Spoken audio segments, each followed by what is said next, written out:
আসসালামু আলাইকুম, কেমন আছেন সবাই? আশা করি আলহামদুলিল্লাহ ভালোই আছেন, আমিও ভালো আছি। আজ আমি আপনাদেরকে দেখাবো কুচে মুরগি এই গরমে বসালে মুরগির কোনো সমস্যা হবে না এবং ডিমও কোনো সমস্যা হবে না। কিভাবে কুচে মুরগি বসালে এই সমস্যাগুলো হবে না সেটাই আমি আপনাদের সাথে আলোচনা করব।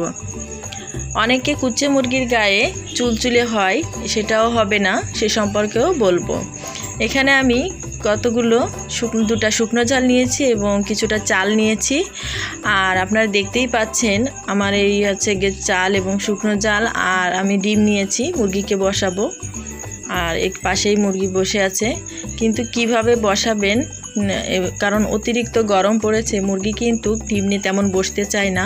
আমি এখানে একটা যে মেটে যে খুঁড়াগুলো বলে সেটা নিয়েছি এবং একটা পাতলা যে গেঞ্জির কাপড় গেঞ্জি সেটা নিয়েছি। আপনারা অতিরিক্ত কোনো কাপড় কিংবা কোনো কিছু দিবেন না, কারণ গরমেতে খুব তাপ হয়ে যাবে, মুরগি তাহলে বসতে পারবে না। আসলে গেঞ্জির যে কাপড়টা থাকে ওটা দিলে একটু ঠান্ডা ঠান্ডা অনুভূতি হয়।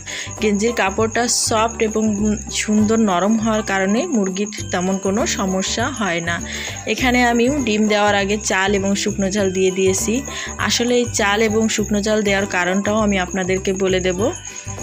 আর আমি তো প্রত্যেকটা ডিম বীজ দেখিয়ে দিই। এখানে আমি 5টা হাঁসের ডিম দিয়েছি এবং বাকি মুরগির ডিম দিব। আর এই 5টা হাঁসের ডিম আমি 15 দিন তাও দেওয়ার পরে এটা উঠিয়ে নেব, থাকবে মুরগির ডিম। আমি এই 5টা ডিম উঠিয়ে নেব, তখন আমি মেশিনে দিয়ে আসব। আসলে মেশিনে একটু তাও দিয়ে দিলে হাঁসের ডিমগুলোর বাচ্চা ভালো ফোটে, কারণ এত গরম পড়েছে, সেক্ষেত্রে হাঁসের ডিমের বাচ্চা ফোটাতে 36 দিন সময় লাগে।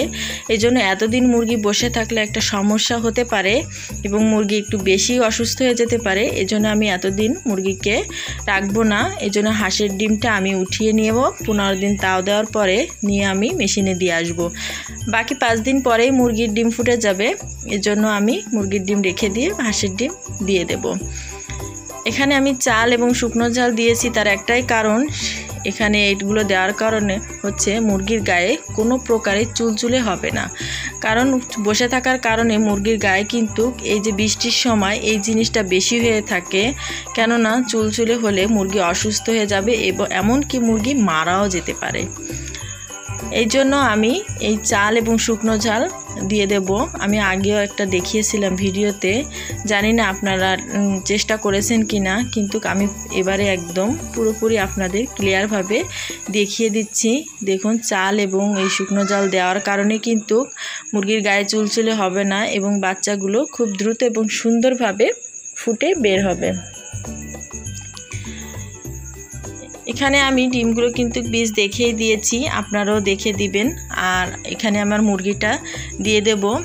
আসলে আর একটা জিনিস বলে রাখি, মুরগিকে কখনো কিন্তু এই যে বসে থাকা অবস্থায় আপনারা হচ্ছে গিয়ে গরম কোনো খাবার দিবেন না। গরম খাবার দিলেই কিন্তু মুরগির গায়ে চুলচুলে হবে।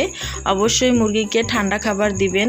আর অতিরিক্ত কাপড় অথবা কুটো দিয়ে, আগে আমার যে মা চাচিরা ছিল তারা কিন্তু মুরগিকে যে ধানের যে কুটো বলে ওটা দিয়ে বসাতো এবং ছাই দিত।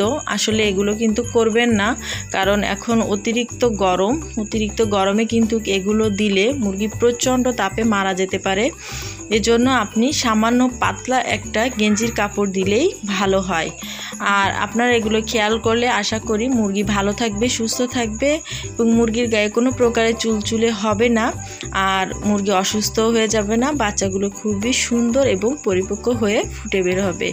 যাই হোক, আপনারা টিপসগুলো ফলো করবেন। আর আমার ভিডিও যদি ভালো লাগে অবশ্যই লাইক, কমেন্ট এবং শেয়ার করবেন। আর আমার চ্যানেলটাকে অবশ্যই সাবস্ক্রাইব করবেন। সকলে ভালো থাকবেন, সুস্থ থাকবেন। আল্লাহ হাফেজ। আসসালামু আলাইকুম।